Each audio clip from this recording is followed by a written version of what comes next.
Bueno, vamos a un asunto sumamente importante. Bueno, pues que hay presidente electo, que López Obrador no lo reconoce, que qué pasará el día del desfile militar, que está dura la cosa en México, y sí, está dura, muy dura, pero más dura va a estar si Felipe Calderón, ya como presidente, le entrega el petróleo y los recursos naturales de México a las corporaciones extranjeras. Y según analistas estadounidenses, una de esas corporaciones sería Halliburton, especializada en perforaciones de pozos petroleros. Le invito a escuchar este reportaje. En Alternet, conocido sitio de información alternativa en inglés acá en los Estados Unidos, aparece un artículo titulado ¿Se robó Halliburton la elección en México? El autor, David DeGrow, asegura que Felipe Calderón va primero a privatizar el petróleo nacional mexicano y luego a transferir los recursos naturales del país a las grandes corporaciones extranjeras, y que todo esto coincide con que las compañías petroleras de los Estados Unidos han hecho el mayor descubrimiento de petróleo en el Golfo de México, calificado como el hallazgo de petróleo más grande en una generación. Curiosamente, ayer Andrés Manuel López Obrador convocó a sus seguidores en el Zócalo de la Ciudad de México candidato de la derecha no ganó a impedir que se sigan entregando los recursos naturales de México. En el programa nacional de radio y televisión, también acá en Estados Unidos, de la periodista Amy Goodman, fue entrevistado el crítico de la globalización, John Rose, quien aseguró que las transnacionales estadounidenses jugaron un papel muy importante en la elección mexicana, y destacó a la petrolera Halliburton porque, según Rose, esta empresa quiere una buena parte del pastel energético de México. Bueno, estaría entonces la empresa petrolera paraestatal, dicen Pemex, Petróleos Mexicanos, entre otras de recursos naturales en México, a la venta. Y Felipe Calderón sería el candidato designado de las corporaciones mundiales para justamente ejecutar esa venta. Tenemos aquí la presencia de Miguel Tinker Salas. Él es profesor de Historia y Estudios Latinoamericanos del Colegio de Pomona y ha estudiado profundamente el tema del petróleo y la política. Le agradezco muchísimo que esté con nosotros esta noche. Oiga, es muy fuerte la acusación que se está haciendo, incluso señalando a Halliburton, que el vicepresidente Dick Cheney fue el director, se puede decir, de esta empresa, ¿no? Buenas noches. Buenas noches. Es muy difícil saber con exactitud cuál empresa o dónde está el contexto de la petrolera, pero sí sabemos concretamente que las transnacionales norteamericanas han estado interesadas en adquirir Pemex y han estado interesadas desde incluso antes del Tratado de Libre Comercio. Aunque sea difícil especular sobre cuál, cómo y dónde, sabemos muy claramente que ese es un tema sobre el tapete y que el PAN y sectores dentro del PAN han planteado privatizar a Pemex. El problema es que ha sido una vaca sagrada, porque está tan ligado al nacionalismo mexicano, tan ligado a la política, a la cultura política, y creo que todavía enfrentan muchos retos. Un reto en particular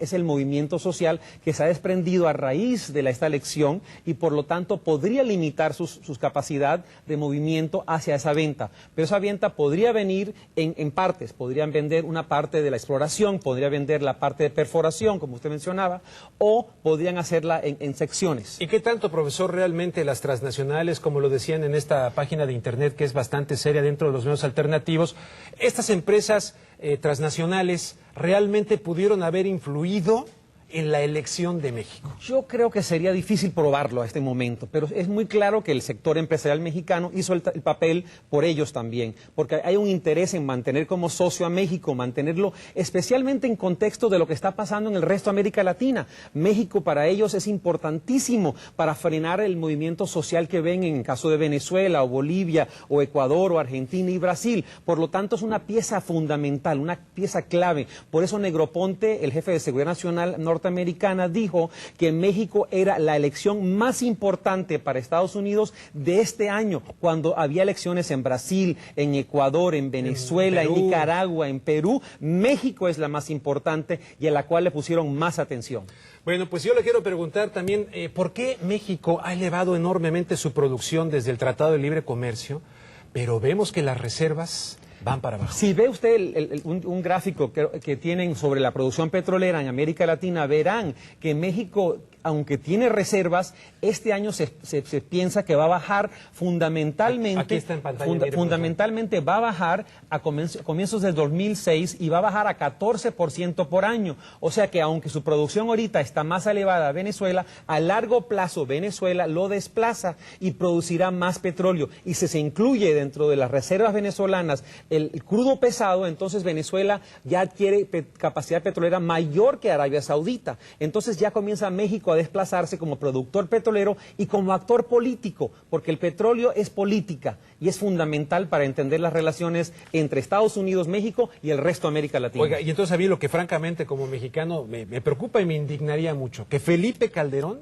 saliera con la situación de que estuvo engañándonos al pueblo de México en esta campaña y resulta que ya tiene de alguna manera comprometido el petróleo, el agua, los recursos naturales, en el entendido de que el señor Fox firmó en Waco, en marzo del 2005, algo de lo que insisto que casi nadie habla, que es el llamado Tratado de Libre Comercio Plus, que compromete participación de las Fuerzas Armadas en seguridad del hemisferio norte y cuestión energética. Parece ser que el señor Fox se va firmando algo muy serio ahí. Energía es fundamental para la política norteamericana y México es una pieza clave, pero creo que la existencia de movimientos sociales en México y la forma en que esta elección se ha llevado a cabo ha creado una condición que va a dificultar el espacio donde Calderón se puede mover si ese es su objetivo. Si ese es el objetivo, o sea, López Obrador estaría sirviendo como de muralla, de muro, pues, para que se consumara ese proyecto de entregar los recursos naturales. En cierta forma, este movimiento que se ha creado desde la fecha de la elección y que ahora vemos vinculado claramente hacia proteger o plantear un proyecto diferente de nación, va a dificultar el espacio donde va a operar Calderón. Profesor Tinker Salas, muchísimas gracias. Le agradezco mucho que haya estado con nosotros esta noche aquí en Contexto y a ver si coincide conmigo en esta reflexión del tema. Dado que pues en la tierra hay suficiente para satisfacer las necesidades de todos, esto lo decía Gandhi, pero no tanto como para satisfacer la avaricia. Y desgraciadamente la mayoría de nuestros políticos están movidos por la avaricia.